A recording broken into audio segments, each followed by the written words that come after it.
So, good morning, everybody. We're on the second day of our Media Art History Conference, Recreate 2015. My name is Georgina Bourne, and I'm going to, moderate this first session on methodological entanglements, which will also have simultaneous translation for those who need it. So we have 4 papers. Each will be a quarter of an hour. I'll take a couple of questions after each paper, but if we're lucky, we'll then have time for real discussion for 10 or 15 minutes, which would be wonderful. So, first of all, can I introduce Jan BREULEUX from the Université de Québec at Chicoutimi, who's going to talk to us about la méthode de Pierre Schaeffer. Thank you, Jan. Thank you. First of all, I'll just briefly present myself. Je vais me présenter rapidement, pardon, c'est en français. Je travaille surtout dans le domaine de l'immersion audiovisuelle et je me pose des questions sur la dimension narrative de l'immersion. Je vais parler de la méthode de Pierre Schaeffer, non pas comme la méthode, mais plutôt une méthode que j'ai observée dans le journal de la musique concrète et qui relate l'invention de la musique concrète. Donc, je vais débuter sur cet aspect. Comment dégager du journal de la musique concrète de Pierre Schaeffer des éléments pouvant éclairer la relation entre l'art et la science, ou plutôt, selon l'angle choisi, une méthode pour mieux saisir la relation entre l'art et la technologie?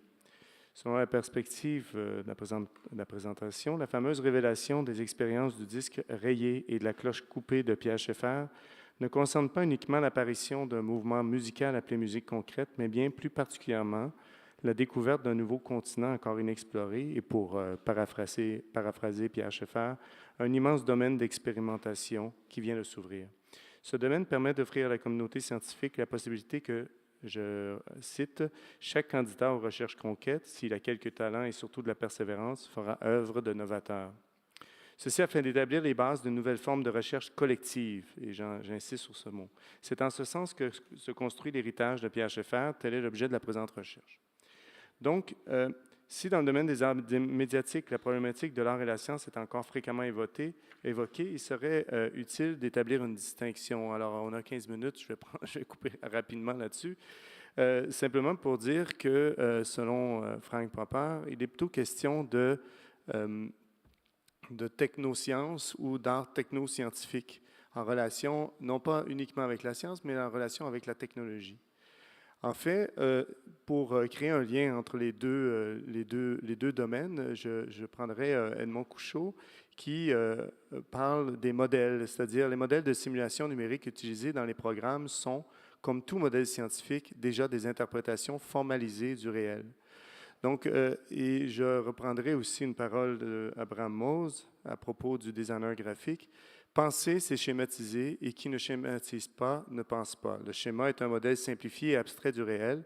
Le modèle est une réduction limitée du réel particulier. Il est différent de ce réel. Ami, il est essentiel à l'action sur celui-ci. Dans un monde complexe, les modèles sont les outils de la pensée pour dominer la complexité.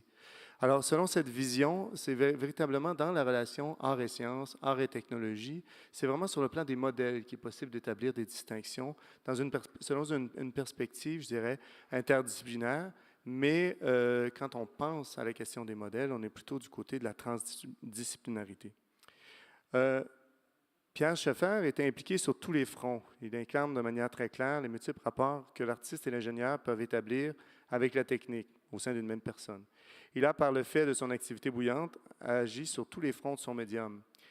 J'insiste là-dessus, les 4 visages de Pierre Schaeffer, l'artiste, le scientifique, l'administrateur et le pédagogue, ont abordé l'art par le biais de tous les conditionnements ou déconditionnements possibles.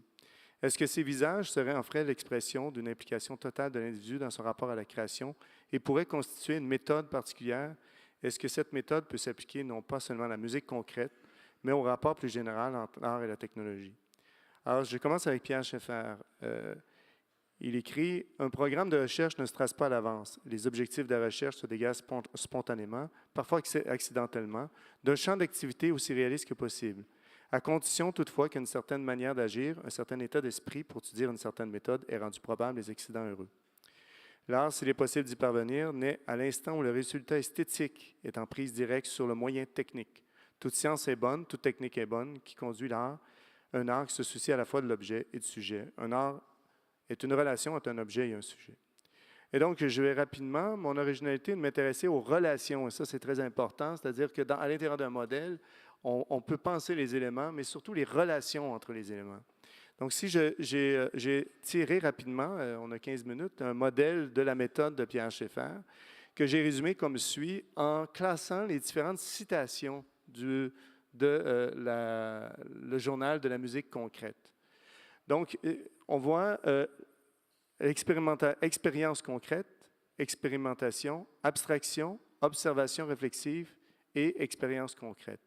Alors, si je passe rapidement, l'expérience concrète de l'accident du sillon fermé, c'est-à-dire qui a amené Pierre Schaeffer à émettre l'hypothèse d'une nouvelle forme musicale, a amené une observation réflexive sur la nature du son répétitif dégagé de son contexte. De cette observation, il imagine abstraitement une nouvelle musique, un nouveau paradigme reposant sur la nature du son et de son traitement. Il systématise ensuite cette observation en changeant les éléments de la formule, modifiant le contexte de ses expérimentations par diverses études. Le mouvement de la méthode de Pierre Schaeffer est alors enclenché. Alors, chaque partie du modèle permet de mieux saisir les 4 visages de Schaeffer. Le compositeur s'exprime dans l'expérience concrète. Le pédagogue, à travers l'observation réflexive, le scientifique par le biais de l'abstraction, mais par évidemment les autres éléments du modèle. Et la conceptualisation, on pourrait dire que le visage de l'administrateur, c'est-à-dire celui qui crée de nouveaux contextes, est présent. Alors, par exemple, si on reprend l'expérience du sillon fermé, c'est-à-dire prendre un disque et de créer une boucle audio à partir de laquelle ensuite on pourrait composer ou créer de nouvelles structures musicales ou de nouvelles compositions musicales. Selon Schaeffer, enregistrer est un prélèvement d'un échantillon sonore vocabulaire. Il emprunte souvent à la chimie. Une allusion au travail virtuose de Pierre-Henry et les nouveaux instruments de la musique concrète. Il note à propos du foisonnement de nouvelles productions, il arrive que les chimistes et les biologistes soient débordés par la prolifération de leurs précipités. Donc, l'expérience concrète, c'est véritablement l'artiste qui travaille directement avec la matière du son.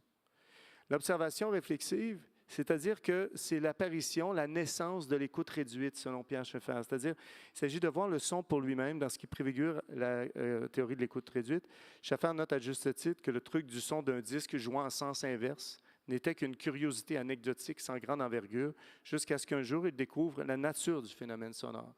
Donc, par une observation réflexive, ce qui apparaissait comme un truc, comme quelque chose d'anecdotique, devient un élément de langage.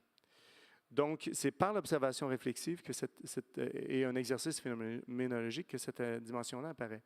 Ensuite, il y a l'abstraction, la conceptualisation, c'est-à-dire qu'à partir de l'observation réflexive, tout à coup, il y a l'hypothèse d'un nouveau langage, d'une nouvelle forme musicale. Et donc, cette conceptualisation, qui d'une certaine façon est la mise en place d'un cadre théorique, lui permet de généraliser l'expérience concrète, de dire, ah bien, l'expérience du sillon fermé n'est pas seulement un jeu sur un son, mais bien l'établissement d'une nouvelle forme d'expression et d'une nouvelle forme de composition.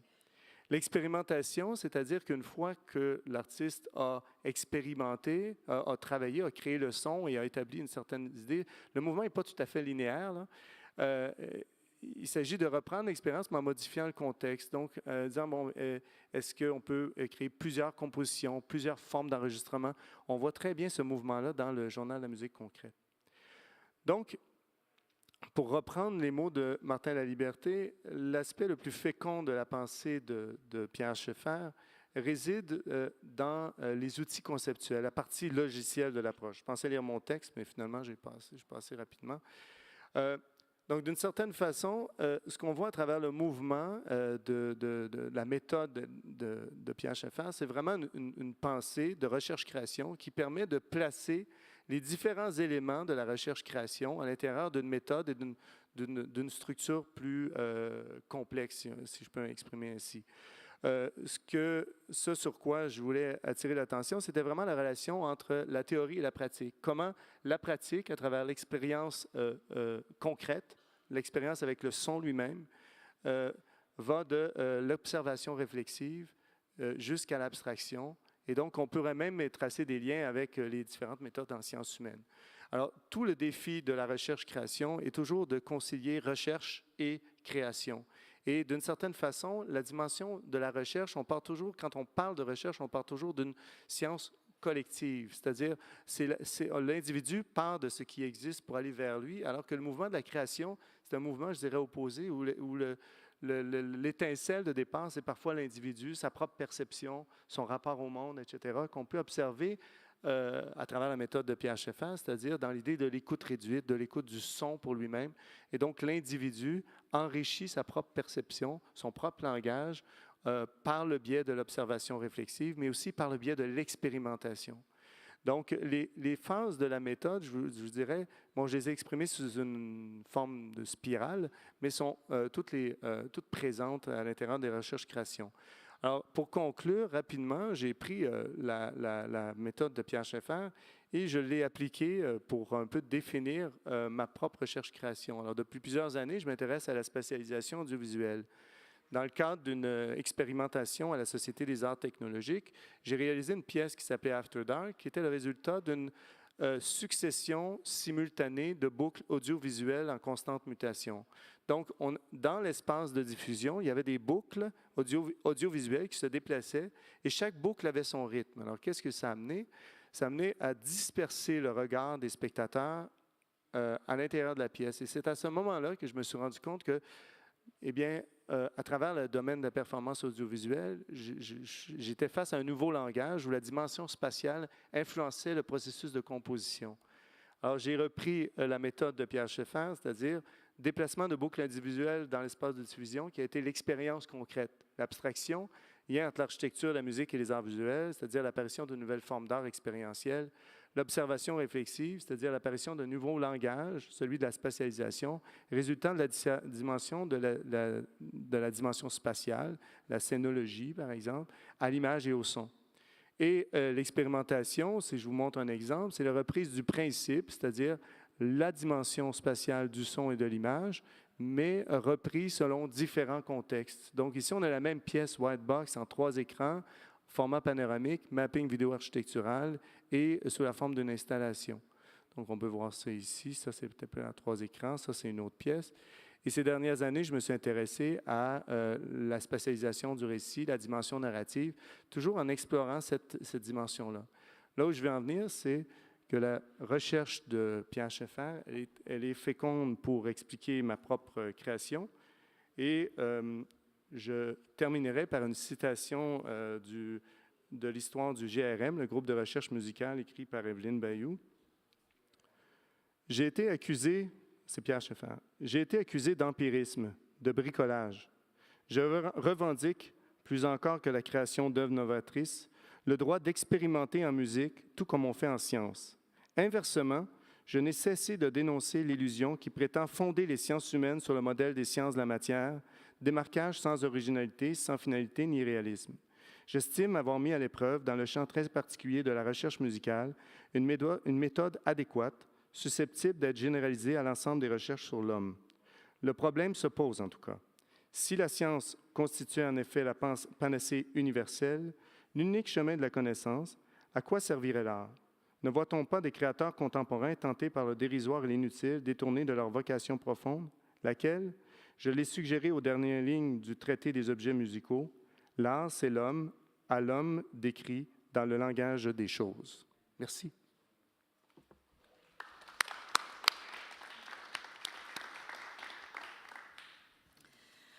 Thank you so much, Jan.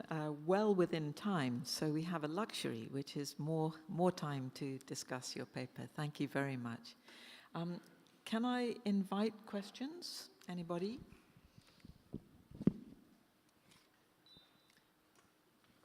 If not, maybe I'll kick off and then somebody is going to join me, right?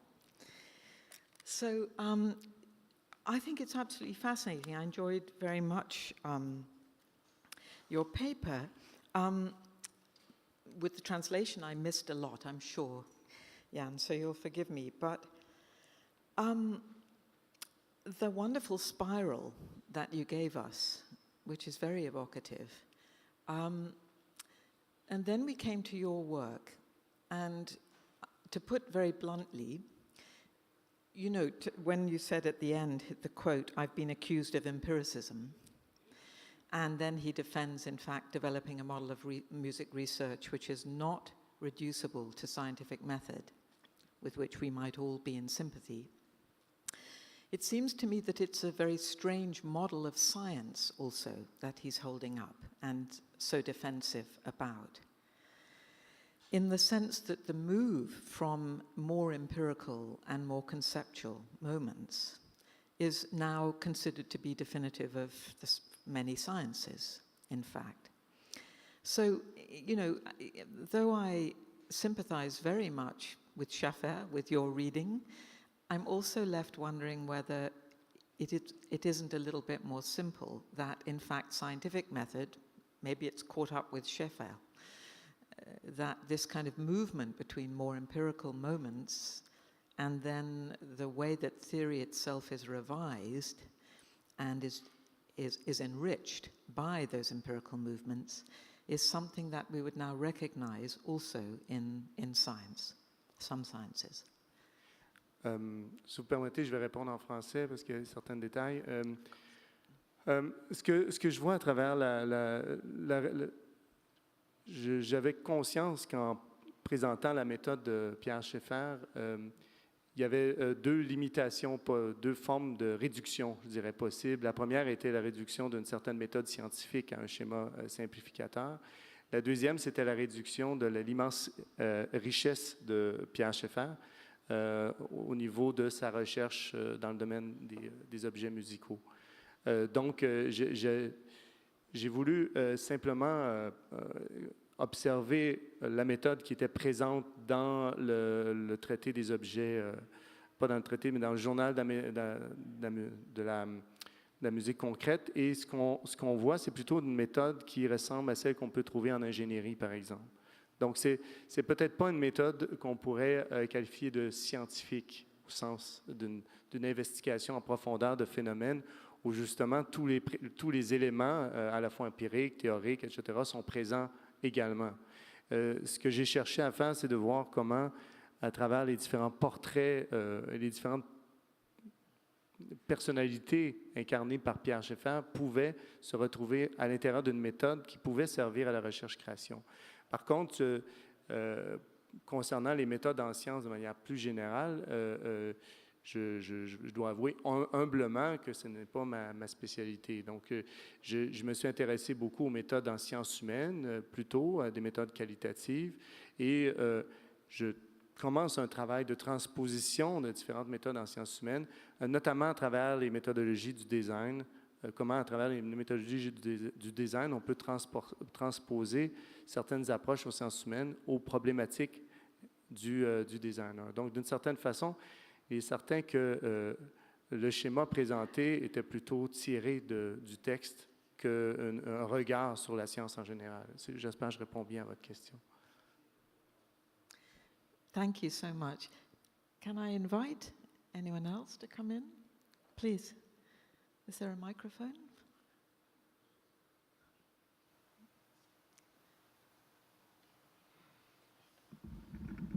So, I'm curious about relationship between musique concrète and Pierre Schaeffer.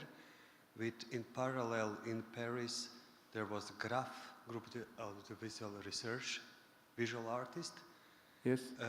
doing not even using the word art, but visual research for their activities. It was a subject that was broadly brought in the visual art scene. Visual research actually they completely canceled the word using art for their activities. Do you find the parallel between musique concrète methodology that you described, we do the same? Completely, because during that time, Pierre Schaeffer also founded the GRI, the groupe de recherche sur l'image, et le GRT, le groupe de recherche technique. Donc, on voit qu'il avait à cœur l'idée de créer un groupe de recherche, le GRM, pour la musique, le GRI pour l'image et un autre groupe pour la dimension technologique. Donc, technique, image et son étaient directement reliés à l'intérieur d'un même continuum. Et pour moi, c'est pour cette raison-là, on parlait d'interdisciplinarité hier, et c'est pour cette raison-là que pour moi, la méthode de Pierre Schaeffer se transpose, mais admirablement dans le domaine de l'animation, dans le domaine pas nécessairement des arts visuels, mais plutôt dans les arts du temps, time-based. Thank you. Do we have any other questions? No, not at this point. Well, Jan, thank you very much for a great paper. And we'll move to the second one. And I'd like to welcome Katja KWASTEK from the University of Amsterdam, who's going to talk to us about post-digital circulationism, on and offline intermediate discourse in contemporary art and scholarship.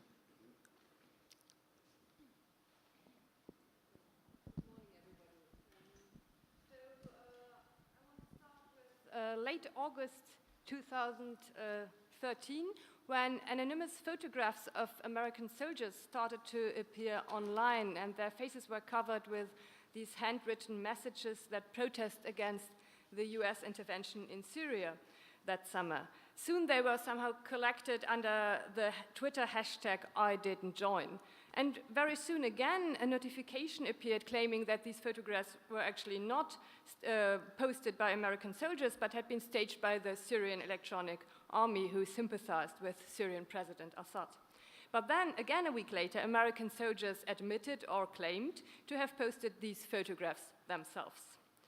And again, a while after that, Thomas Kauper's Dutch artist became aware of this process and started to collect, that is, save these photographs on his hard drive or the Twitter posts themselves. But he also participated in staging further photographs and add them to the hashtag collection. So in a way, another or the first faked photographs of this collection, we don't know.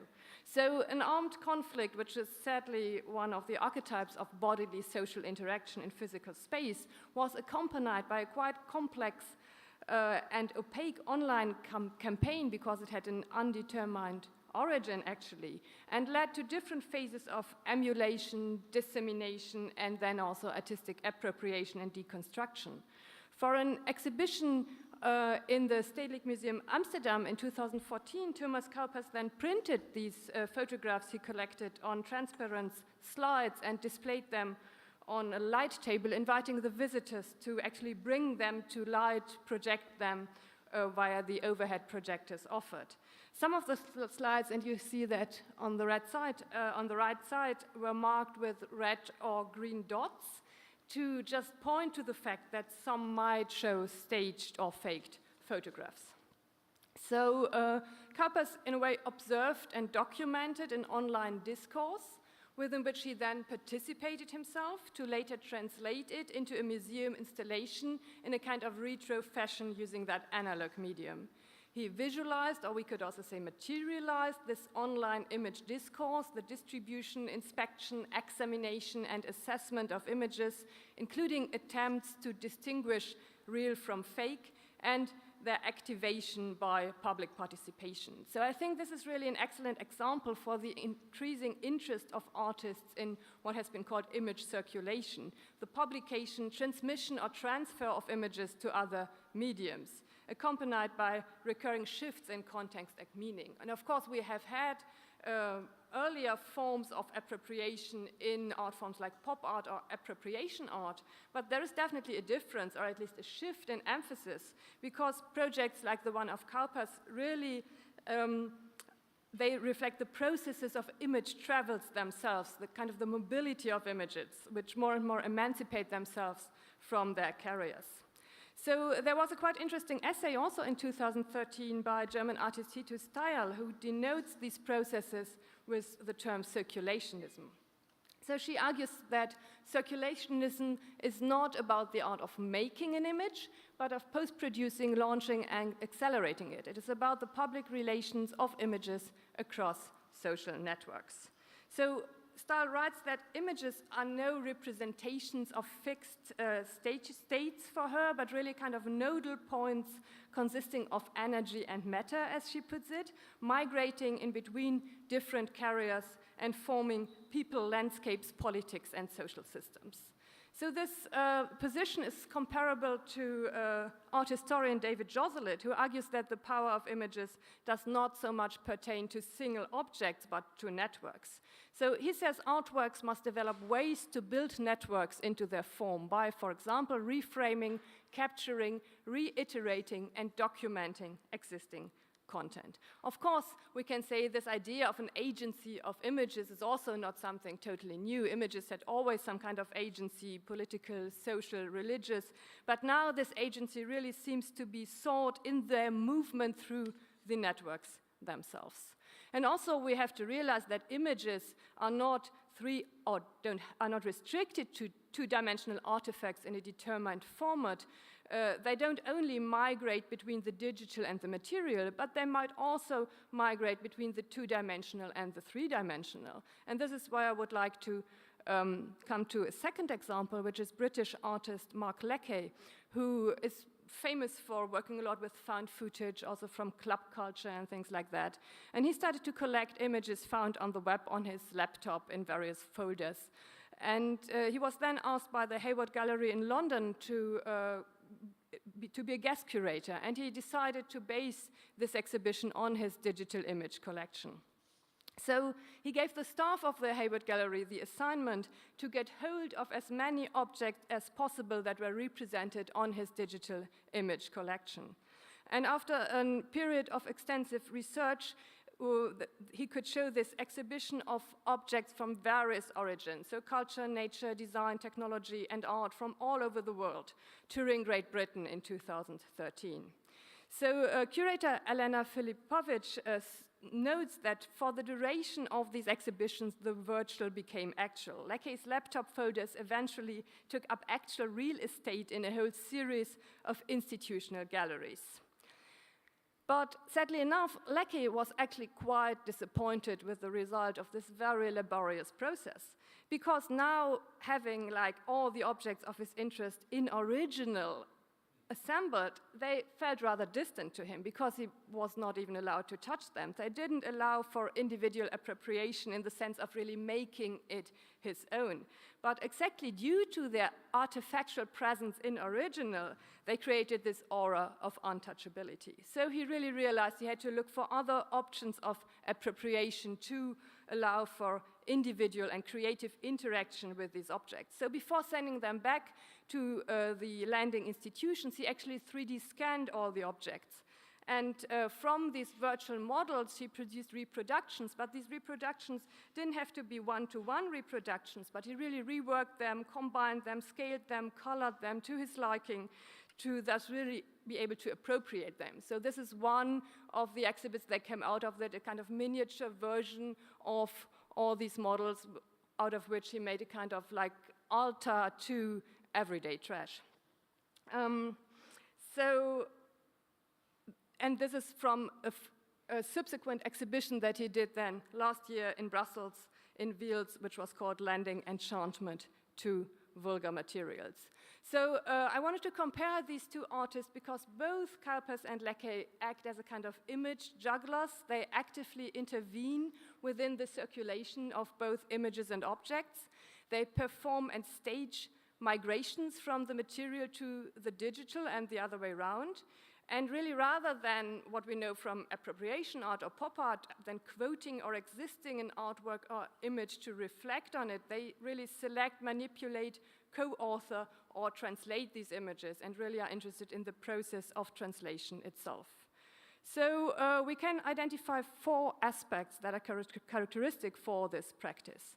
So the first is the migration of images across mediums, their translation and processing. And what I wanted to show is that the impetus is rather pushing forward here than reflecting back. So that also distinguishes it from former art practices, maybe. And often the focus is not on one specific image or motive, but on curating or selecting or working on groups of images. Also, the focus is very often on the back and forth migrations between online and offline or digital and material. And furthermore, often it doesn't really matter if the image is used, staged, or migrated, come from the realm of high art or mass media, and they may even change status with a change of medium within this process. So instead of discussing further examples, and well, it would even, if you have been to the Musée d'Art Contemporain here in Montreal, there's also, as an example, there are several works that you can actually relate to this. So it seems to be quite a movement also in the moment. But I would, instead of discussing further examples, I would actually like to take the rest of my time to ask, how far does this shift of focus also have parallels in scholarly practice? I have to admit it's rather a thought experiment still, so let's see how far we get. We also don't have so much time. So of course there is quotation, which we could see as a kind of appropriation. It's like at the core of any kind of scholarly work. There is also versioning. I mean, probably Gardner's Art Through the Ages is one of the books that has been published in the most versions, or one of the most versions ever. It's in the 15th edition now, really always being actualized. So reworking, actualizing, enriching prior writings, representing a kind of ongoing thought process is definitely at the core of scholarly work. But what about the migration or information of content across media and in between physical and digital networks? Well, the first thing you would probably think of are chats that accompany conference panels, Twitter walls, Skype talks in conferences, but that was also not exactly what I was looking for, because yes, it is, we can say it's a hybrid between physical and digital discourse, but they don't really lead to a process of information migration or mutation that would be comparable to those that we can see in these art practices. So to try to get a bit closer to what I want to look at, I would like to go back to what triggered my interest in this comparison, and most of you will probably know this. It has been also presented by Christiane Paul at the last Media Art Histories conference, which is the new aesthetic. But I don't want to go into detail on the content of the work. I really just want to discuss its format. So it was a Tumblr launched in spring 2011 by James Bridle, trying to capture eruptions of the digital into physical space. That's how he named this, that manifested themselves in design objects, street art, pixelated objects, camouflage markings, and many other things. So what was interesting was really the process, how this term and this concept was made its way through the networks, we could say. So at the same day that he launched the Tumblr, James Bridle also promoted the Tumblr on his blog. He held quite a few talks, he gave quite a few talks on the concept, and he also organized a panel at the South by Southwest conference in spring 2012. And that was the moment when the thing really took off, because science fiction author Bruce Sterling reviewed this panel in Wired.com, this popular online journal. So from this moment on, Twitter messages and blog entries really increased tremendously. There were a number of further conferences and festival events organized, a book sprint was organized, and even while, for a while, Bridle had even closed his own Tumblr, the concept continued to spread across the digital networks, undergoing a kind of viral dispersion, we could say. Again, of course, this gradual emergence of concepts through discourse is nothing new again. If you think of Impressionism, which started as an artwork, then was like taken as a pejorative characterization of an exhibition, and then became an art historical category. So we have this process in former times, but one thing that changed is really that this discursive process becomes fully manifest online now, and that's quite ironically, because digital media allow for a permanent documentation of this processual emergence of concepts and the multiple authorships now. So just very quickly, let me give you some idea of what happened. So these were all the terms that were associated to the new aesthetic by various authors. Bruce Sterling even naming it an avant-garde movement, and then James Bridle answering, you may consider it a work, a conversation, a performance, an experiment, and a number of other things, but please, not a movement. He wanted it to be considered an ongoing research project. But that again was criticized by Sterling himself, saying, well, it might be a valiant cut and paste campaign, which might look like traditional criticism, but is actually blogging and tumbling. But then again, Breidel defended himself, saying, it is really, this is characteristic for the project. It's an attempt to write critically about the network in the vernacular of the network itself. So it seems really that this emergent collaborative process of knowledge formation became more interesting than some claim of a final theoretical conclusion, and also more interesting maybe than the objects that have been presented. But just very quickly, there was, meanwhile this whole discourse was evolving, there was another concept popping up, which was the concept of the post-digital. And again, I won't go into detail on what the post-digital denotes, but just on the process, how it was established. So there was, again, a kind of book sprint workshop organized by Transmediale, and that resulted in something quite interesting, because it was a printed newspaper, actually, that was distributed on the 2014 Transmediale Festival.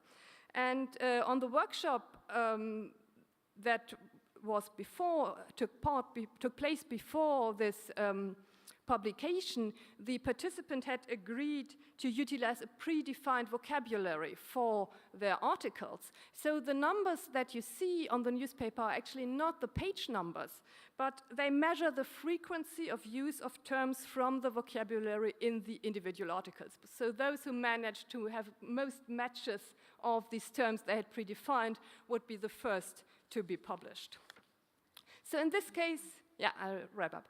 So in this case, a print newspaper, which we would usually see as a more ephemeral occurrence compared to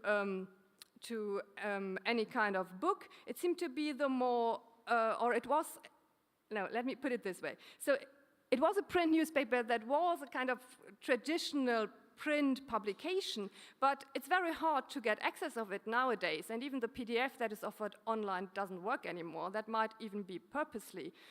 Whereas the online journal that is online seems to be the more stable iteration of this whole project.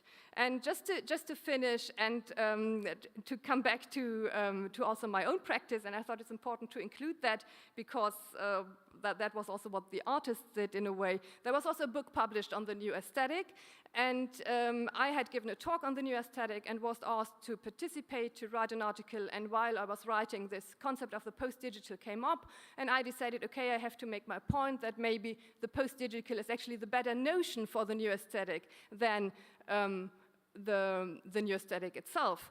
And then I had to realize that while I had these thoughts, well, surprise, surprise, the editors also had these thoughts, and they decided to rename the book from New Aesthetics into Post-Digital Aesthetics. So I really had to hurry in the last review of these articles to add a postscript saying, well, my argumentation doesn't really make sense anymore now that the book has been renamed, because I make the claim, shouldn't we name it the post-digital, but the book was already named like this.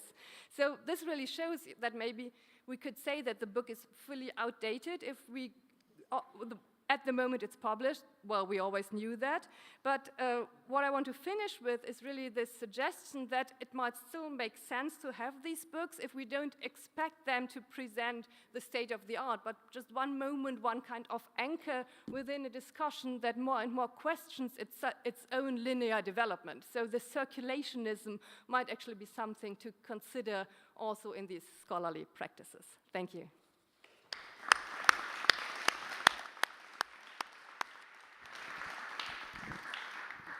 So thank you very much, Katja. Can I invite questions or comments from anybody in the room? It's early. Please, you have a mic. Katja, one question. Could you explain a bit the difference from circulationism to remixing? Well, I think that it's really it's a term that has been coined by Hito Style, and her point is really that the goal of this processes is not a product in the end. So with remixing, I would still say you aim at producing something that is your own product then. And she is really interested in this moving of images across the network, so the process of moving itself. Yes, please. And what's the relation between circularism, Circulationism, sorry, remediation and transmedia as an example? Where do you see difference between these three concepts? Well, you know, it's of course, I mean, and I know that I'm doing the same thing, juggling with all these concepts, and the question is, do we really want to come up with a kind of glossary that strictly distinguishes them? But I agree that it's interesting to ask where are shifts of meaning and things like that. So, well, remediation has been a quite specified term by Bolter and Grison to denote like taking the style or the rhetorics and also the design of one medium into another medium. So it was very much the format of the medium that was in a way shifted to another medium. And here I would say it might be more the content actually. It's really more about the image than about the design or the display apparatus that has been shifted. So that would be a difference. Then you mentioned transmediation, or, well, I would say really, I mean, then these are all concepts that of course like hint to the same, or a broad discourse, so they are interrelated, and there is no fixed definition of transmediation also, so it's very difficult to relate it. And again, that was a notion coined by one artist, so we would also have to look back very closely where she took it from, and actually she took it as a counter term to productivism, which stems again from early 20th century Eastern Bloc theory. So, but that's something I just can't get into at this moment. I just want to come in, and then we have one more question over here. A couple of points, really, maybe points as much as questions. I mean, one is, you did hint at this, Katja. I'm sure you could have said much more, but in this very wonderful and full paper. But in the example of Lecky and Kuipers at the beginning, I mean, it seems to me that what we need to hear much more about and is the fact that this migration is at the same time a re-emplacement, a displacement from one very open form of public, the online public, which is boundless and has all kinds of other rules, but it's into a museum space, into the institution, in which the nature of both the politics and the public change in certain ways. And that, so in other words, that circulation is not just circulation, it's also a radical recontextualization, which has effects. And you talked about Lecky kind of being concerned with that in his interest in the way those images work. Second comment would be about these terms post-digital. I'm either amused or disturbed, but I think it has point that the concept of the post-digital in music arose many years ago now. And so the point for me is something very interesting that you were capturing, which is in the way these discourses arise, emerge, and circulate, that it's even more, to use a very hackneyed term, rhizomic than you gave us, in a sense, through this one example. Because in fact, one gets the impression of these terms, or circulation itself, arising in many different fields and moving across them in very unpredictable ways. So I just thought that it was really interesting how that term, there's a very different temporality to its use within music. It's now superseded. Now nobody would begin to talk about the post-digital for interesting reasons. So it's really supporting your point, but making the point that it's more sort of decentered even maybe than you allowed for. Yeah, and that's interesting. I mean, the first point, I agree. it might not really go full circle, actually. Once these installations have entered the museum, at least it's not fluid. There might be reviews or anything that go back online, but still there is a kind of materialization that has another character, also politically, institutionally. And of course, it's also pragmatic by the artists. Of course, they know that they somehow have to materialize their work in an installation to get to that public, or to get to quite a big part of the public that wouldn't probably see their practice online. So the second point, the post-digital, it was actually, I think it was glitch music, glitches within music that it was denoting in around 2000s with We're being very Eurocentric because, for example, we did work in Latin America where it arises in a completely different way in terms of a rejection of the digital and a return to sort of acoustic sounds. Okay, then it's interesting that it seems to be that there seems to be Eurocentric post-digital music and Latin American also. So it's really, I mean, it's about labeling in a way, but I would still say that it helps to get the discussion going. I mean, in the art world, it was very much Florian Kramer who denoted it as this messiness of the digital and the analog, which really helps to make some points also for the artists. And I just thought, well, it's just a much better point than the post-internet, because the internet is just very restricted field and the digital goes much further. But I thought it was really interesting that Michael Century actually yesterday made this point that for him that might be over already in much more going back into the field of applied design and this more future-oriented, innovation-oriented agenda that many artists might have. And that I think is also very interesting to observe if we now have the spread within these two fields in digital art, or even much more probably, and how in this respect the post-digital will continue or just die out as a term, definitely not as a practice. Will you forgive me? I think we should, a quick question, yeah? She said, having had a long question. Very interested in the last points you made around publishing and the relationship of discursive text to image in this context. What if instead the image migrates to a proposition within the context of research creation? And so instead of worrying about the relationship of the published word to the image itself becomes a means of proposing via publication, then what is the relationship between the book and the image in that context? So sorry, that's a very, very big question. I don't expect you to answer it, but it's just an idea. Let me just make two short points. One is visualization. I think that's the mode where the two are used next to each other the most seamlessly at the moment. So visualizations of big data or things like that, of course, function as images that are really propositions. The other thing is that if we talk about more artistic images, it's of course an issue of authorship very often. So also of publics. I mean, often and also presentation situations in a way. So to combine those in a book or any kind of publication format is probably quite challenging, but of course a great challenge to take, I would say. Let me just keep it. Thank you very much. So we'll move to the third paper, which is given by Martina LEEKER and Irina KALDRACK from Leuphana University. And their paper is called Discourse-analytical Aesthetics for Digital Cultures.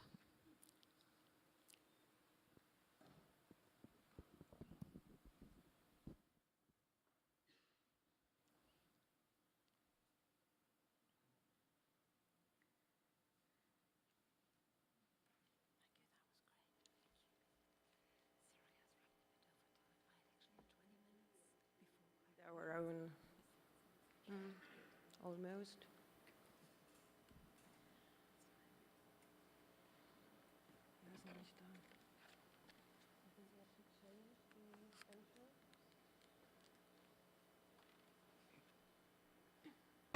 This looks good. Perfect. So we are there.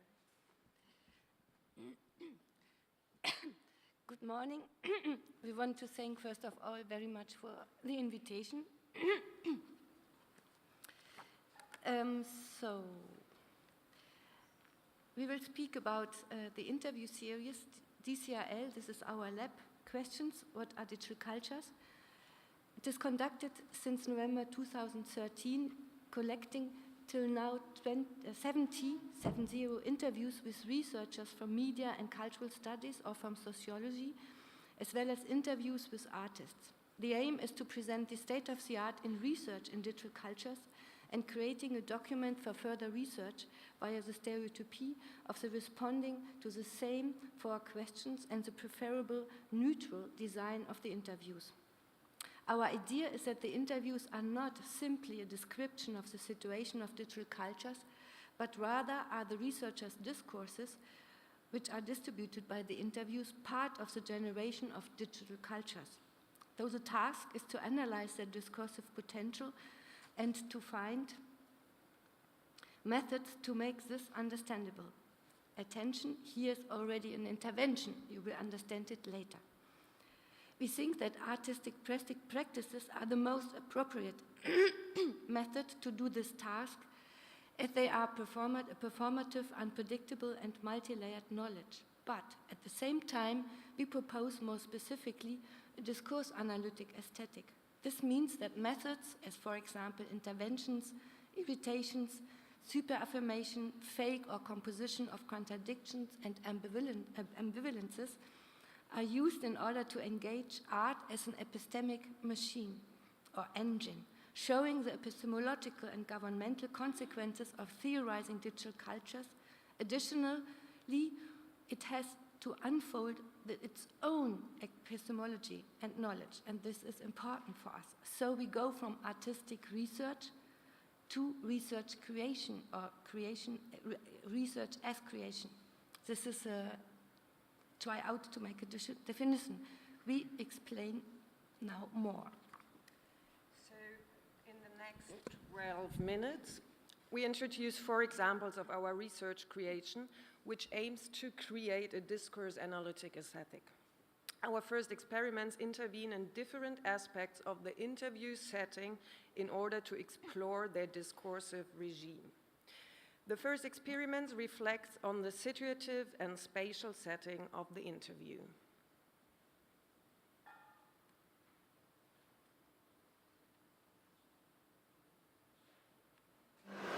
Was sind Gefahren digitaler Kultur? Also, wenn man diesen Gedankengang weiterverfolgt, dann liegt die große epistemologische Gefahr digitaler Kulturen vielleicht darin zu übersehen, dass wir als Menschen nicht einfach Profiteure oder Leidtragende digitaler Kulturen sind, je nachdem, ob man jetzt nun dem Lager der Kulturoptimisten oder der Kulturpessimisten angehört. Manche wechseln ja auch durchaus zwischendurch die Lager, sondern wir sind zuallererst Geschöpfe im Digitalen, so wie McLuhans berühmte Fische im Wasser. Es fällt übrigens auch in Zeiten von global wirksamen Computersimulationen, etwa in der Klimaforschung, der Ökonomie oder der synthetischen Biologie, sogar in diesem ganz intuitiven Sinne schwer, menschliche oder geografische Bereiche des Nicht-Digitalen auszumachen. So, on the one hand, this interview seems to show the spatial and situative setting of production. On the other hand, it clearly fakes spaces.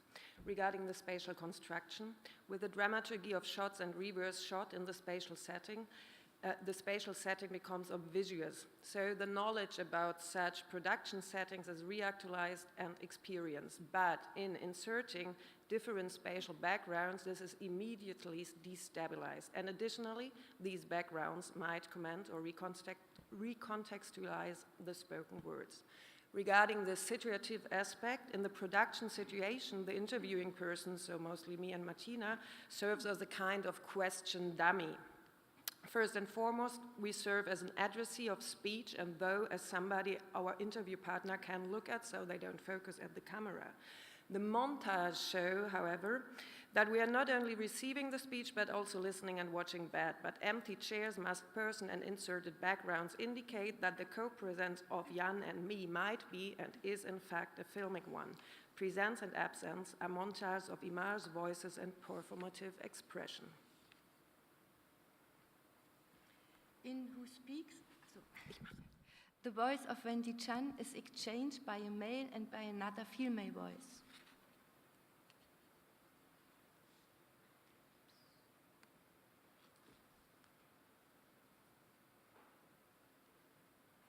Think about it.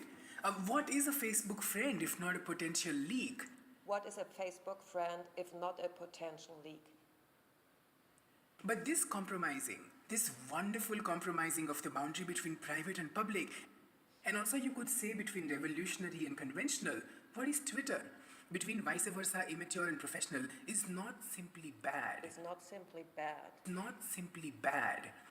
It's both a potential and a danger of new media because it makes new media wonderfully creepy. And this wonderful creepiness is precisely what's so exciting about digital cultures. Because it makes new media wonderfully creepy. And this wonderful creepiness is precisely what's so exciting about digital cultures. The effect are that the connection of voice and gender is intrigued, the relation of image and voice becomes asynchronic, and the gestures while talking are displaced. Voices, gestures, and also the film itself become independent, an own medium that speaks. It becomes visible that these media constitute what is said. The performativity of mediality dissolves the idea of an a priori of sense-making or the intentionality of a subject. Media become a middle between other agents, operating differentiations and not communication. Even when written words appear to strengthen the spoken ones, this doesn't help for understanding, as the letters are just following their own playful logic. Finally, who speaks is an unleashing of intervention, intriguing the interviews deeply as a model and method to generate and stabilize research and knowledge of digital cultures. At the same time, these irritations enable a queering, that is to say, undergoing habits in the use of media or in sense-making, intriguing the episteme and regimes of knowledge production. The next intervention is a role play.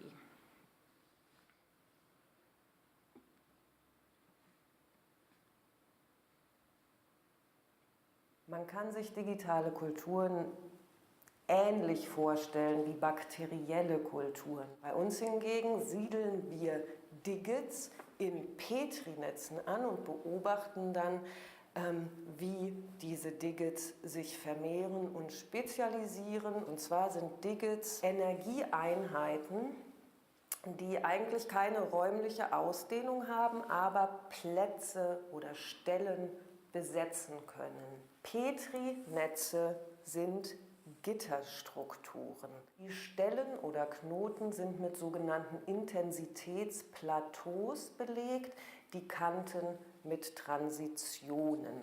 Und an diesen Stellen siedeln wir nun die Digits an und schauen, was passiert. So the synthetic biologist Mrs. Lackdark explained how she's building and observing digital cultures. The role play asked, what if? What if digital cultures would be a biological concept and a construct and not a humanities one?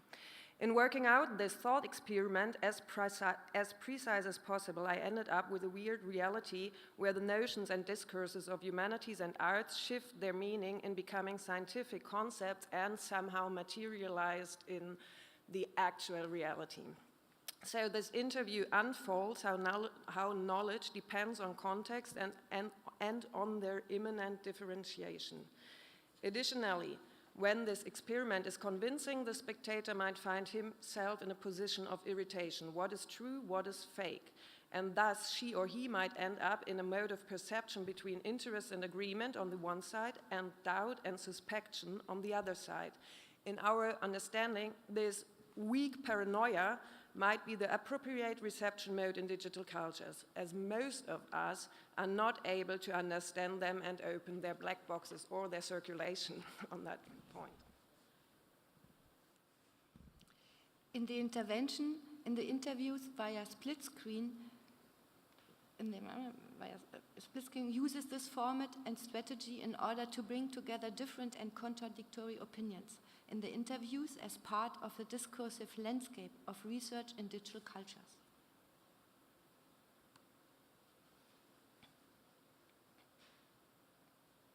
I think basically digital culture or digital cultures doesn't or do not exist yet.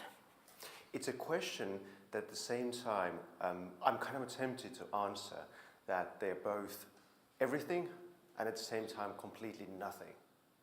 I think that it may be that we need to think of cultures as surrounding practices.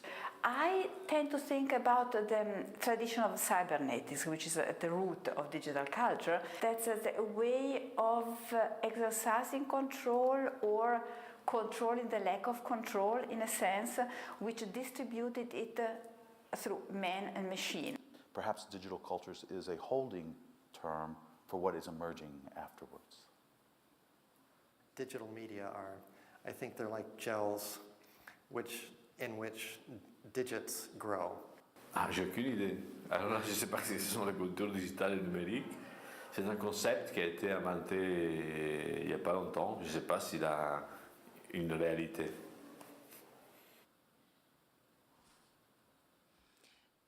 Ce split screen shows aussi the relation of gender in the interviews. The split screen is an experimental format that exists since the 1950s. It brings together different locations in one screen. We know it from example, the Pillow Talk or the film Time Code. In both cases, the split screen can be seen as a method to overcome the limits of film and camera to generate a visible continuity.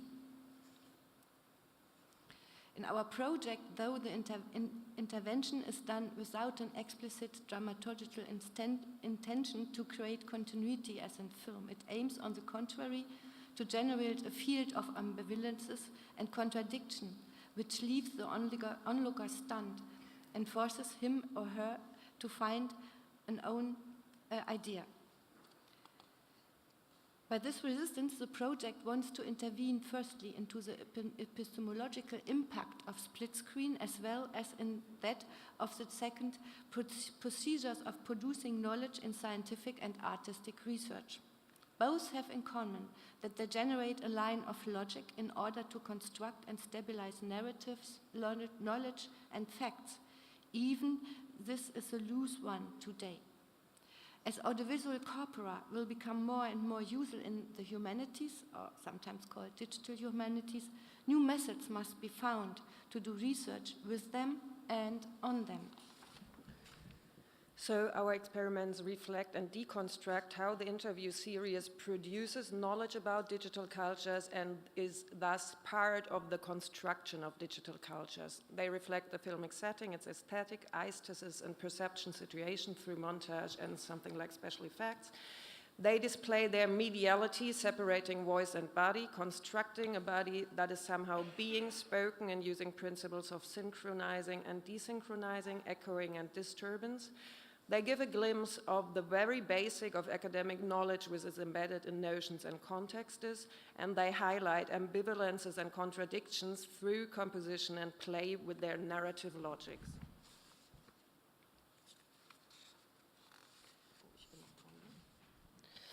Our main argument of a work on methods for digital cultures is to build and use a discourse-analytical aesthetic, which works also for research creation.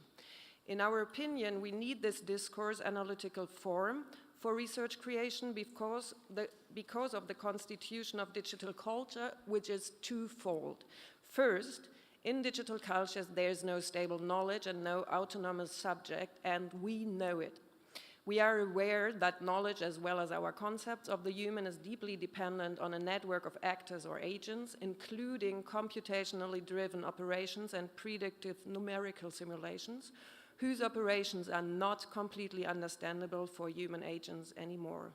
The second point, on the other side, is techno-ecological theories are reacting exactly on this diagnosis of the situation. Media studies as well as social science come up with these new weak ontologies in order to explain the new situation of an existence in layered infrastructural environments. You have to wind up.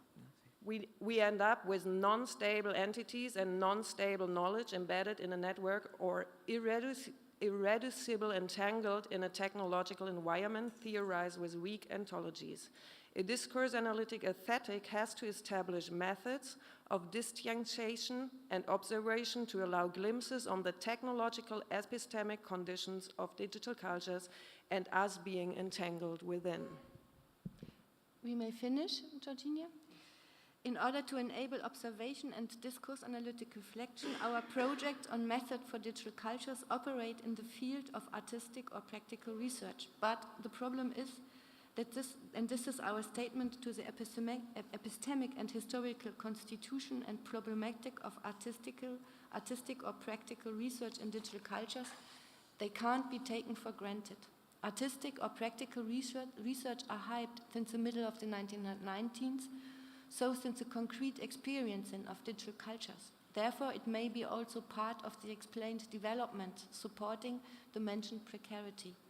This is because artistic research and we said it already today, you mentioned it, natural science, sociology, and the humanities are working within the same consciousness of the performativity of methods and the constructivity of knowledge and facts in the sense of Hackere, within processuality and unpredictability, and within fluid stabilization of knowledge and symbolic systems. In German language, we have Hans-Jörg Reinberger working excessively on this. So artistic research at the methods of digital cultures has to be taken in the mode of an epistemological self-reflection, that is to say, in a discourse-analytic aesthetic. So we propose a shift from artistic research to research creation, as this notion could entail the insight that today research is itself a creation. Thank you.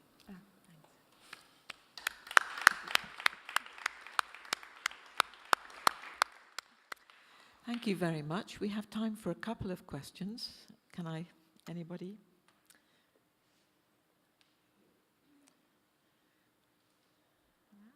And you have one. Katja, please. Yeah, thank you. That was just great examples, really great. I was just wondering the difference that you make, or I would like you to talk a little bit about the difference then about artistic research and research creation. Isn't it rather the authors? I mean, because you don't come from an artistic background, I guess, and so you just, but the product itself could be a great artwork, these interviews you're presenting. So it's just that you do it from a scholarly background and not from an artistic background that qualifies them as research creation? Or is there a difference in quality really also of the end product? I have an artistic background in performance and theater. And Irina has it too without knowing it. No, but we are working as research, and one could say that it's like theory, performance, theory, theater, in order to make understand the discourses we are generating now to generate digital cultures, which exist, but we are doing them in media science. And now in Germany, especially, there's a big movement of a lot of different theories in media studies, so like fighting to understand the new situation. And we want to say no, because our work is in methods, rethinking methods for digital cultures at our lab, and we say, yeah, we don't want to say this method, but to observe what people are doing, what does it mean, for example, performing a theory and bringing it down to the earth. So, and for this we are using like artistic methods. But it's nice to hear that it could be like artistic works. I would like to come in, maybe a last comment, which would be, you know, I'm going to be provocative, so forgive me. It's very attractive. I mean, notions like there's a kind of, let's use that term, convergence, because we all understand the performativity of methods. We're co-constructing the future knowledge, whatever terms we want to use. John Law's famous against method tract, so on and so forth. But, you know, personally, I don't think I'm alone here. I am more interested also in retaining the differences. It seems to me that artistic research and artistic practice, in fact, is oriented to different interventions in the world than the social science I practice. And by the way, I'm an artist by background, a musician too. And you know, so very old-fashioned notions like explanation or understandings of history, or even, to push it very far, questions of causality. You know, I don't want to go with John Law because I want to hold on to some of those things. And that's where, you know, I think we need to be very careful. We want to notice these convergences, to do wonderful, playful, methodological interventions as you've shown us. But I don't want, you know, I want also to be very, very careful and aware so that we don't reduce the heterogeneity of what we're doing, yeah? I think, I mean, our main interest is not to look at the differences of artistic forms of research or research creation and media studies forms of research, but it is that we think that artistic practices might be one of the most most meaningful methods to experience and reflect in a double-fold manner at the same time. Okay, so you have these double thing of experience and reflection. So that is one thing, and on the other hand. So that is why we say it's not an artwork what we do. Of course, there is a singularity of artworks and an Überfluss, and you cannot, I mean, you cannot reduce them to spoken words or something like that. So we don't want to flatten this difference. And actually, as I did these synthetic biological thing, it was really astonishing because I've got a background in mathematics, and I was really very precise on Petri nets and that stuff which exist, and to bring together these forms of discourses, and I was really astonished about what I'm ending up with. So that it's not a, you know, I didn't have the concept and just played that through, but it was for me, so the experience of how this generates it, and it is different from a generation in a scientific way.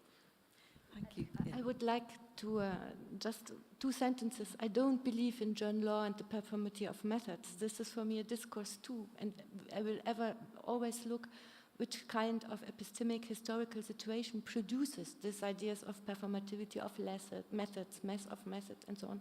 So for us, it's really to take perhaps the luxury to have a point of observation, of reflection, to say, hey, stop people, think a bit about what you are saying. And as we are generating this huge amount of interviews, which is like a representation of digital cultures, it's like ethnographic research in a way, or anthropological or media anthropological with another mean, just to go into the material and say, people take a moment and think a bit about it, so in a way. Thanks so much. Okay. Well, we should move on to our final paper. Thank you.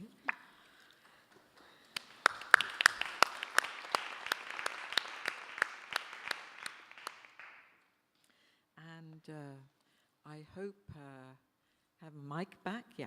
I hope you'll forgive us. We're going to allow Sally Jane, even though we're going to run over a short while, to have your full time, which is about 20 minutes all in. And so I want to welcome my colleague Sally Jane Norman from the University of Sussex, who's going to speak about practices and languages of art.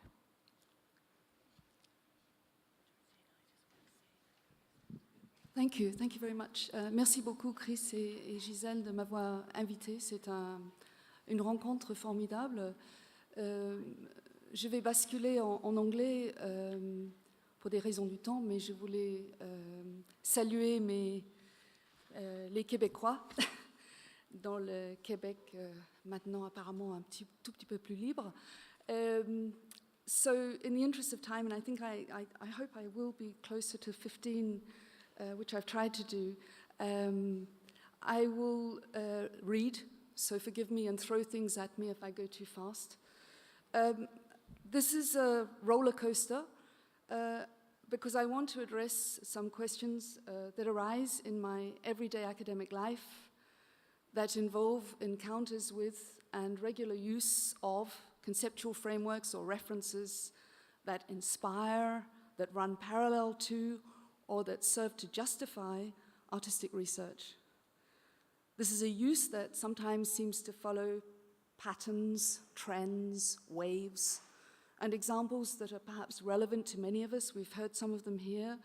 Knorr-Cettina's and Schatzky's Practice Turn, 2000, Cools and Frost's New Materialisms, 2010, Bennett's Vibrant Matter, 2009, Thrift's Non-Representational Theory, 2007, and of course there are lots of others, and I use them as much as other people in this room, I would think. The question I'm wondering is what kinds of intellectual or creative aspirations in the arts do these works resonate with? What gives them their sense of usefulness and relevance, however eventually fleeting that might be? And how might references like these strengthen or weaken our understanding of art?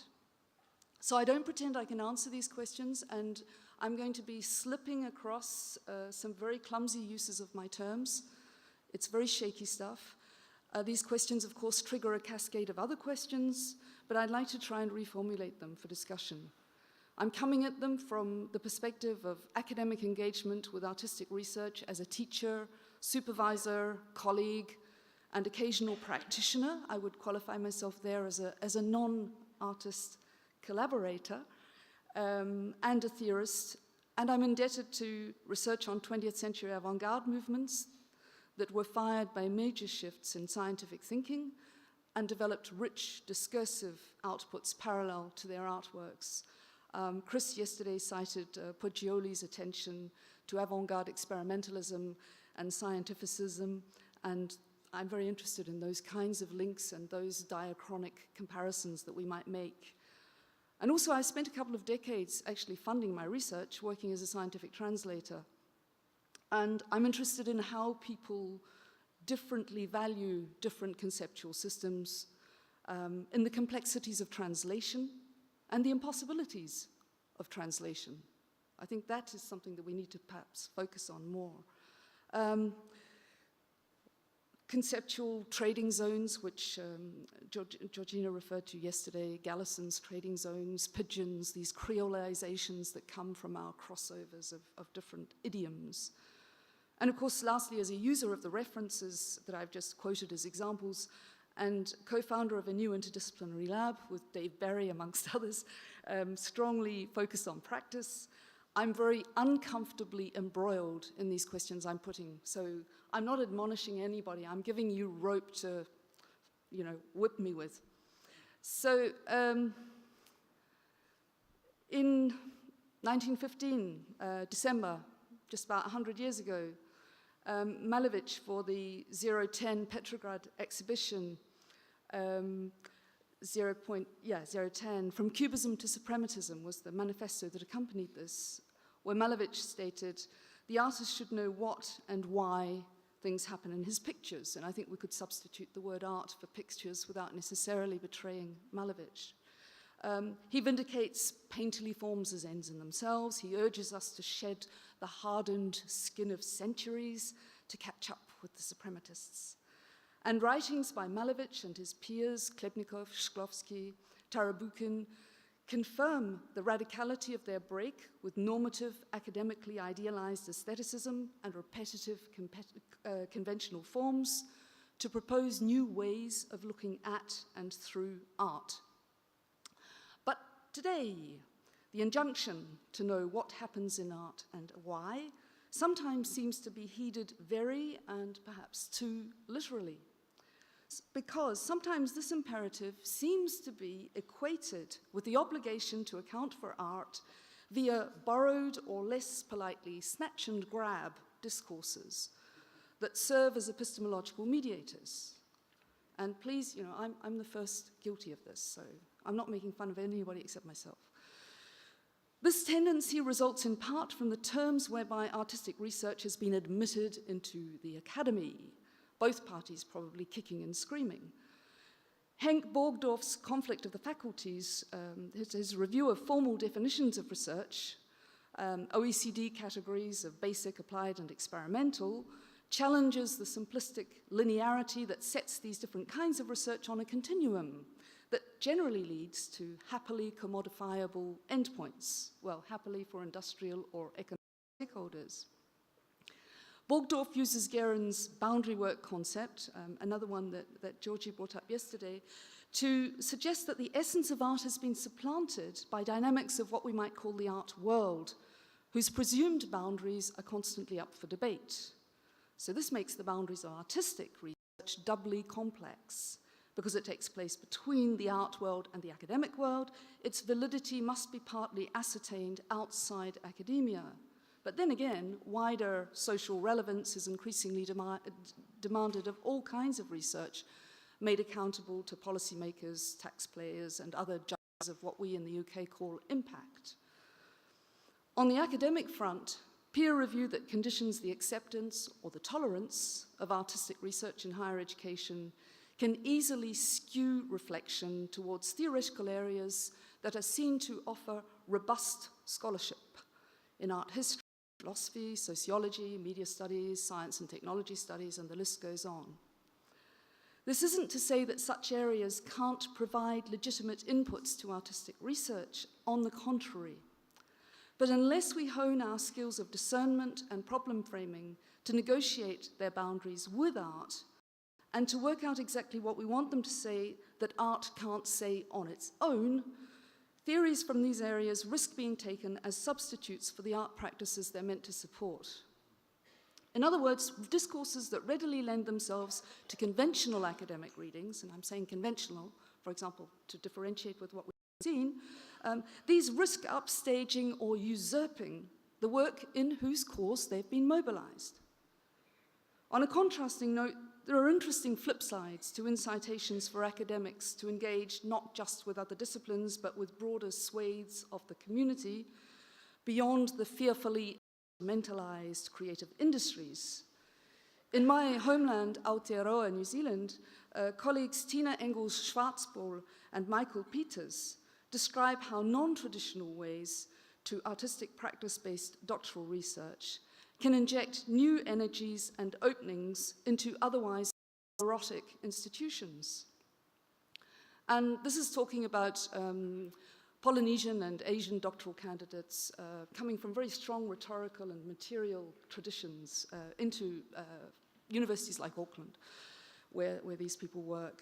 So there's a generative connection between non-traditional approaches and emerging knowledge fields that are opened up by new research engagements. Non-traditional candidates are often very familiar with the uncertainty and marginality of knowledge, so typical of emerging research fields and disciplines. Indeed, they've often learned to question apparent givens long before they arrive in the academy. Well, that's probably not hard. Often, an extended experience with alienation has helped them develop an independence that allows them to bring to their project ways of knowing that are novel in the academy. So this is a banana skin presentation because to clarify the issues I'm raising, I'm drawing on the literature, so I'm bringing to bear yet another set of references in an area that I claim is already beleaguered by overzealous, under-reflected referencing. But to insist I'm not denouncing interactions of artistic research in other areas and materials, I'm pleading for heightened awareness of their specificities, or perhaps what Georgina was just getting at, their differences. Bachelard, in his Formation de l'esprit scientifique in 1938, it was finally translated in 1992, and it's becoming, fortunately, better known through the work of people like LEEKER, denounces the epistemological obstacle of scientific knowledge that sluggishly wraps itself up in its own certitudes. Those are my words, not his. Hardening its affirmations to fend off challenges to its intellectual supremacy. So, what if our giddy borrowings were likewise a form of sluggishness, a way of blockading against inquiry that demands real effort where it really hurts? Instead of being used to creatively exploit the encounters of irreducibly agonistic if not antagonistic systems. And there's a wonderful term from Jeff, dynamic uncompromise. What if these burrowings were the insidious trappings of yet another kind of intellectual colonization?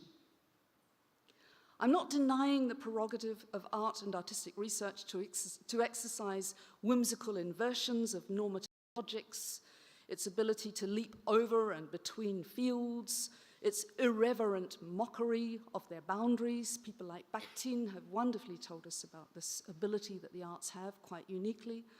On the contrary, art and artistic research license us to effect otherwise impossible syntheses, fertile collisions and telescopage across alien scales and modes of being. But there's a difference between careful discernment of what materials and ideas are thus being brought together and gratuitous overlays of big theory. The trade-off for our having brought artistic research into knowledge academies, where its inside-outside status lets us engage and encourages us to engage with excitingly disparate fields, is that we must, I think, pay still more attention to its specificities. For art and artistic research to survive as uniquely powerful symbolic vectors, they must remain recalcitrant, intractable, untranslatable, rather than be absorbed by some hegemonic unity that levels the vital differences it pretends to uphold. The situation is made complex by the fact that discourses we value, using a royal we, this is me, tend to accommodate the uncertainty, the ambiguities, contradictions, agonistic pluralisms that we ardently want to defend. This makes it all the more tempting to employ these eloquent references, they say it much better than I can, to speak for and just to or with art and artistic research, but they're not the same thing. Knowledges, as Haraway has told us, are situated, and we have to articulate our own perspectives. We have to situate them, do en cause, to be ethically, socially answerable, declaring our core concerns instead of skating across the shiny mirror surfaces, even though we might be working on mirrors and reflections and diffractions and all the rest of it. Being responsible means assuming our choices, identifying the things to which we attach value, and respecting the values of others and their differences without supposing that they can be subsumed by our own.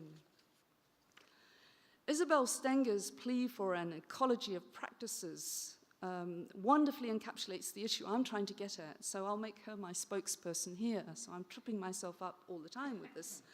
And I should point out that Stenger's article of 2005 was actually a response to some work that she did with Brian Masumi several years earlier on technologies of belonging. So her talking about ecology of practices sums up what I'm trying to say. As a tool for thinking needs generic terms such as cause, obligation, or risk, which aim at conferring to a situation the power to matter in a particular way.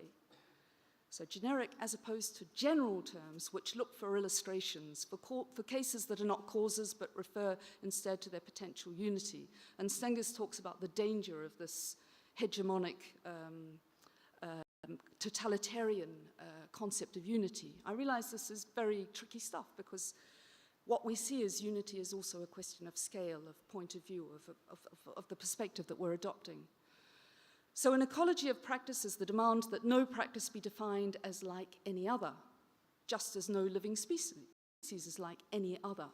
Approaching a practice then means approaching it as it diverges, that is, feeling its borders, experimenting with questions which practitioners from other areas may accept as relevant, even if they are not their own questions. And this last sentence, or two sentences from Stengers, the problem for each practice is how to foster its own force to make present what causes practitioners to think and feel and act. But it's a problem which may also produce an experimental togetherness among practices, a dynamics of pragmatic learning of what works and how. And I'll just finish by going back to Malevich, because later in the same text, he says, "Hurry, for tomorrow you will not recognize us." And I would be tempted to say, let's hurry up and stop and try and recognize what is our core business. You know, what is it that we are speaking for? What is it that we are speaking about? D'où en cause et de quoi? Thank you.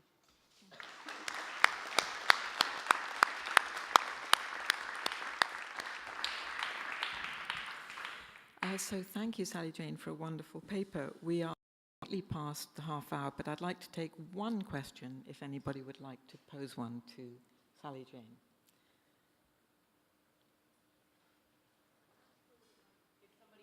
No, you're the one. So, please. Is anyone else? Nope, you're the one. All right. Thank you so much. I couldn't agree more. Absolutely. But for me, and this is always the problem of the situatedness of the academy in particular, the question of time. Yep. And so, have we got any tips? Because I think the thing is, artists come, they already have it. They have it. But the question is the drawing out of it. Yeah. And it's the temporality is so difficult. Yeah. Yeah. So, yeah, that's all. The time, I think, yeah, you're right, it's absolutely crucial, the different windows, the different temporal windows that we have to operate within. And, of course, like everybody here, there's a big chunk that I didn't go into, that's too easy to say, but I've been going back to some kind of really early writing. By early, I'm talking about Raymond Williams, 1977, Structures of Feeling. And I find that he has what he does wonderfully in that text, good old Marxism and literature, is he talks about the fact that experience is always necessarily cited in the past so that we can talk about it. Actually, Eric Satie would say experience is a form of paralysis, but, you know. And Williams says that the unique qualities of art and literature are that because they hold themselves to us for being constantly reinterpreted, their meaning can only be derived from their being opened up for reading or interpretation. Then there is a presentness to art that is unique. And there is an immediacy, and there is a power in that immediacy. And so I've been trying to look at people like that and to see how on earth one can conjugate that kind of wonderful reflection with the, I don't know, the pressure my practitioner PhD students are encountering on a day-to-day basis, where they have to embroider some quite sophisticated discourse around their artistic work. But they chose to come to the academy to do that. And I'm hard on them. And we get on okay, you know. The other person I find really interesting on the question of time, actually, and to my delight, Reinberger uses him a lot, is George Kubler, The Shape of Time, where he talks about the materialities and patterns of different temporalities in history. He's a specialist of actually Mayan early American history, and The Shape of Time, 1966, and, or 62, I can't remember, but 60, yeah, and it's wonderful because Kubler talks about the fact that time is like this fiber, there are these fibrous tangles which are temporally loaded, and you've got all these threads of variegated temporalities that weave themselves in and out of our existence. And so it's liberating to read because he somehow consoles you with the fact that past and historical temporalities can be acutely, relevantly woven into the present. And there's something really, really wonderful about Kubler. But yeah, it's a problem. Okay, well, we could talk a lot longer, but I want to thank and the whole panel for a really interesting and good opening today. And there is the keynote will happen at 11, so everybody has to drink coffee fast. Yes, and I would like to